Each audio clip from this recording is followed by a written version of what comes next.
continuación vai facer unha presentación David Peón, que é economista con varios méritos académicos diversos, con posgraduacións, con experiencia internacional e que ten unha recente experiencia intensa en banca e en mercados financeiros e vai nos facer unha presentación sobre a crise.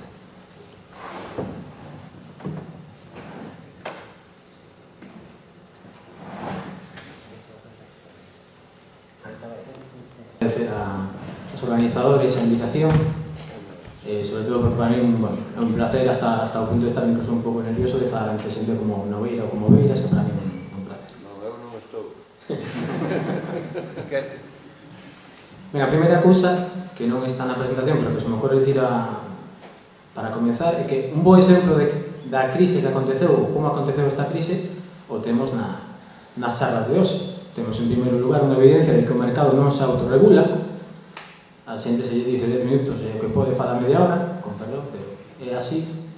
E en segundo lugar, os que teñen que poñer unhas normas teñen que regular o mercado e supervisar o mercado, para entendernos, e cando non se fai, pois nos dan as dúas horas. Isto dito con toda... vale, sin mal entón, bueno, a presentación está dividida en dúas partes. A primeira parte vou pasar sobre rápidamente porque é un pouco temas de economía internacional e como chegamos ao punto no que estamos actualmente. A segunda que quizáis a máis enfocada ao tema de hoxe. En resume, esta crise que ven a demostrar despois de todas as crises do liberalismo económico, do keynesianismo, etc. Isto li non algún sitio, non o podo acreditar porque non recordo quen foi, pero a evidencia desta crise é que tanto o Estado como o mercado cometen erros. Temos que regular o mercado, temos que supervisar o mercado e non se fixo. Básicamente, eu distingo tres razóns fundamentais pola que estamos na que estamos e, en primeiro lugar, o incremento de débeda. Estos son datos, esa gráfica que vedes aí, son datos de Estados Unidos, pero, por exemplo, o caso español é moi semellante, sobre todo nos últimos anos. O nivel de crédito que asumiu a economía americana durante a Gran Depresión, de niveles de tres veces o PIB anual, e cando na burbulla das telecom nos anos 2000 sacaran os mesmos niveis, a política da Reserva Federal foi baixar máis os tipos de interese para que se chegue a consumir, a niveles de crédito de 5 veces o PIB. Isto que ven a dicir para que podamos entender, é que basicamente unha persona que ten un salario anual, a día de hoxe, ano 2010, consumiu o seu salario de hoxe e os próximos 5 anos, en medio. Entón, o lógico é que a economía agora que teñe que necesariamente desapalancarse. O segundo dos factores é o mercado dos derivados. É o único que parece ser que sí que están metendo man correctamente, pero nesa gráfica simplemente poño para que entendedes. Non me vou a pena explicar o que son os derivados, pero fundamentalmente os derivados son tamén deuda e son fundamentalmente especulación, pero originalmente os derivados o que pretendían é ser seguros, utilizarse como seguros, e para iso, para poñer un exemplo, se vos tedes unha casa, a vosa vivenda, e a pretendedes asegurar, o lógico a que aseguredes polo valor da vivenda. Pois o mercado de derivados, que supostamente está para cubrir riscos, o negocio anual dos mercados derivados é 11 veces o PIB mundial. E desas 11 veces o PIB mundial, a inmensa maioría deles, máis del 90%, está completamente desregulado. Completamente desregulado hasta o punto que, entre dúas partes privadas, en ningún mercado regulado, sin ninguna norma, sin ninguna cámara de compensación, é o único que parece ser que o que é a ideoloxía dominante máis neoliberal vai meter man ou caeu da burra.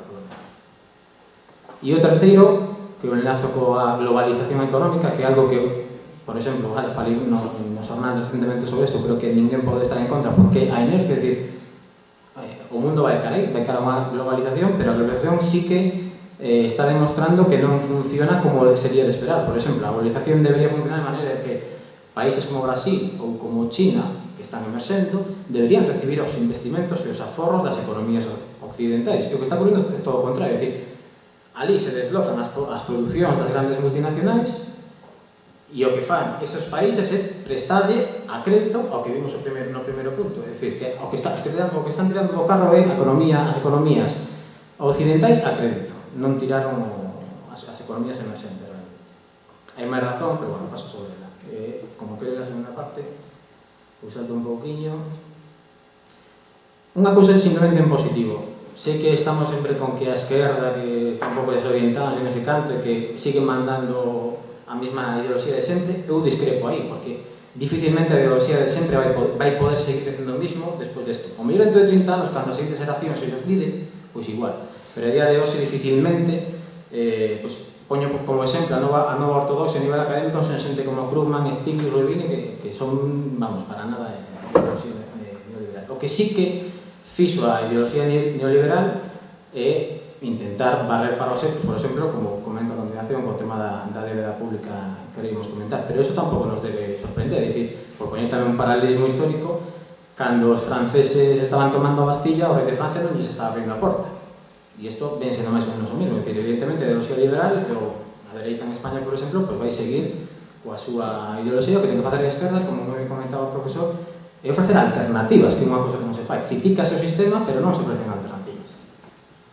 Sobre a débeda, intento pasarse a segunda parte, tedes dous bons exemplos nestas gráficas. O nivel dos derivados, que é fundamentalmente débeda que se negocia no mundo, é aproximadamente unhas 1000 veces a débeda do Estado español. E sei que os mercados están moi preocupados, ou están moi preocupados co nivel do Estado español. Ou unha gráfica que tedes na esquerda, e o nivel de endeudamento, tanto do sector público como do sector privado a nivel europeo. Estos son datos da zona europea. E en vermello tedes o endeudamento das empresas, 250-300% do PIB europeo, das familias, que está en verde e que aproximadamente se entra o sector público, e en España moito máis, que en España é superior ao 100%, e o sector público están nos niveis, polo menos de momento, pero de momento en niveles normales. Isto non sei como ninguén o comenta para rebatir a nivel político. O peso de Europa pasa por riba del, simplemente a liña amarilla que vedes aí, o peso a nivel europeo, no contexto internacional, e isto que van a decir, eu creo que vai ser moi difícil levarle contra iso, sobre todo por aspectos demográficos, e é que cada día mandará máis no mundo China, que é esa liña azul que vai emerxendo, que xa está por riba de Xapón, e Europa, desgraciadamente, pouco pintaremos dentro de 20 ou 30 anos. Bueno, sobre a esquerda, disculpade que poña un poquinho de humor nunha presentación, pero cando Filipe me dice que quería montar un congreso da esquerda na súa pluralidade, a mí xa me entra o medo, porque falar da pluralidade da esquerda, cuidado.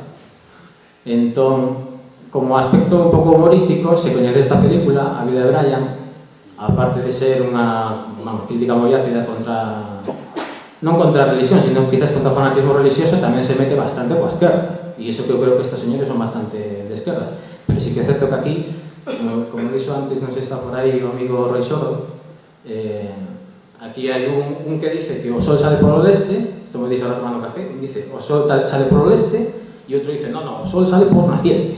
Entón xa se montou E aquí sabemos todos, sobre todo certo partido político en Galicia, as 20.000 siglas, que dentro de pouco vai ter unha sigla para cada uno. Entón, por que a esquerda no mundo, e en particular en Galicia, ten tantos problemas para transmitir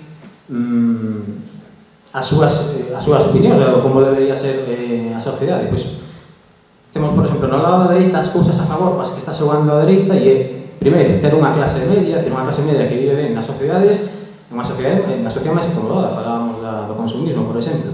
A distribución da riqueza, poño casos de Estados Unidos, pero podes aplicar tamén o caso europeo, a xente con menores rendas, con o 20% máis pobre, como poño na presentación, nos últimos anos mellorou a súa posición. Falo de Estados Unidos, pero seguramente en Europa os datos son iguais, pero a 1% máis rico ten un nivel de renda un 176% superior, é dicir, as desigualdades son cada vez maiores, pero como a parte baixa da escala social vive algo mellor, pois, se estás acomodado, se ves unha clase media máis ou menos acomodada, é máis difícil que a mensaxe da esquerda cale. Neso aproveita esa dereita con valores como a libertad, que xa sabemos para que a utilizan, etc. Unha cousa importante, igual que hai múltiples esquerdas, hai múltiples dereitas, pero non sei a quen creo que foi a Bouza, que é un amago que non estivera hoxe aquí, que dicía que de todos xeitos o votante de dereitas identifica de todas as múltiples dereitas que hai como a dereita a súa a máis representada. É dicir, por exemplo, os liberais ven ser representados no Partido Popular como liberais, e os demócratas cristianos como demócratas cristianos, e os centralistas nacionalistas máis nacionalistas españoles como partido que representa. É dicir, xogan distintas bazas, pero cada un dos seus ve ser representado. Na esquerda ocorre xusto o contrario. Na esquerda hai unha serie de problemas para facer calar o seu punto de vista, e que, por exemplo, a globalización na que estamos inmersos, e cada vez vai ser super maior, incrementa a impotencia que vive o individuo. É dicir, cando as decisións se toman en Bruselas ou se toman no G20, pois a capacidade que ten a esquerda de darle un discurso a unha persona que vive en Carballiño, pois 2 minutos, vale, pois vese máis complicado. Entón, eu entro un pouco na liña que comentaba Xan de que os vellos esquemas non sirven e hai que buscar novos esquemas. E os novos esquemas, para min, é algo clave e é saber diferenciar que aquí hai dúas esquerdas. Hai 20.000, pero fundamentalmente hai dúas. E son a esquerda máis antisistema, que eu creo que non está propoñendo alternativas, simplemente non lle gusta o que hai, ou a esquerda que acepta, como decía o profesor, o mercado é o que hai e imos intentar xogar con eso. Eu, de feito, non son ni moito menos antimercado, simplemente creo que o mercado ten as súas eivas e hai que regularlo, etc. Entón, a favor da esquerda, esta crise manifestou que sen sociedade non temos nada, algo comentou esta mañá Fran de Fidalgo, que teña que apuntado. A esquerda ten un problema de definición, que acabamos de falar, e a esquerda ten un problema de comunicación. A esquerda ten que saber comunicar que modelo quere. Se non somos concretos, e a esquerda non é concreta, non se consigue nada. Poñer énfasis na regulación contra os mercados, extensión dos dereitos, etc. O papel do Estado, eu creo que se viu reforzado nesta crise. Se non fora polo Estado, a maior parte da banca non estaba aquí, a banca internacional. E entón, esa remata, a última diapositiva, eu creo que hai que centrarse en dúas cousas. Primeiro, onde creo que a esquerda ten maior peso, ten maior razón que o que propón a ideoloxía neoliberal, intentar un maior esforzo de comunicación. Por exemplo, o papel do Estado, facer ver que a débeda pública non é tan insostible como din algúns, sobre todo en comparación coa débeda privada. Defender a sostenibilidade do Estado de Bienestar. Como é posible que se hoxe somos a renda per cápita de todas as sociedades europeas, americanas, a renda per cápita de hoxe é moi superior a hai 50 anos, como é que hai 50 anos as economías occidentais podían pagar as pensións e agora se nos dice que non? Bueno, sobre a distribución da riqueza, ecoloxía, eficiencia dos mercados, etc. Pero tamén é discursos que eu modificaría, ou polo menos poñería en riba da mesa, porque eu, por exemplo, me considero unha persona de esquerdas, pero non o vexo. Non entendo por que se enroca tanto a esquerda a nivel político. Por exemplo, na reforma laboral, non teño ni idea da reforma laboral, non me quero meter aí, pero hai unha cousa que sí que me parece razonable e é ter flexibilidade entre sectores. É dicir, hoxe en día, os convenios sindicais se firman sectorialmente e o mellor en España sobran 1 millón de personas, non sei cantas, no sector inmobiliario, no sector da construcción, por exemplo. No tema da vida laboral, en Francia están manifestándose porque iso a idade de xubilación aos 62 como, non sei, como se fora esclavismo. Aquí traballamos aos 65 e eu creo que se pode valorar nunha sociedade que hai 50 anos, a esperanza de vida era 60 e agora a esperanza de vida son de 85, pois ao mellor, se para a sostenibilidade do sistema hai que traballar máis, se traballe. Pensade que a alternativa non vai ser, a alternativa neoliberal non vai ser intentar arranxalo, vai ser, decir, non nos lo podemos permitir, entonces fuera. Entón, eu creo que hai cousas que intentar mellorar. Sobre a función pública, o mesmo, e sobre o papel do sector productivo fundamental. Poño aí na presentación, só nos acordamos das autónomos e das PEMES cando chove, cando veñen eleccións, o noso político, pero bueno, os políticos o fan. E esta crise creo que puso de manifesto que beneficia o modelo neoliberal as grandes compañías, as grandes multinacionais, e están sufrindo tanto os traballadores como que ten unha pequena empresa ou que ten un comercio. E a esquerda, o seu dilema eterno, como comentaba o profesor, que parece que estamos no século XIX, as factorías e os traballadores, as sociedades do século XXI son moito máis complexas que eso e hai que dar solución ás demandas da xente. Nada máis, moitas gracias.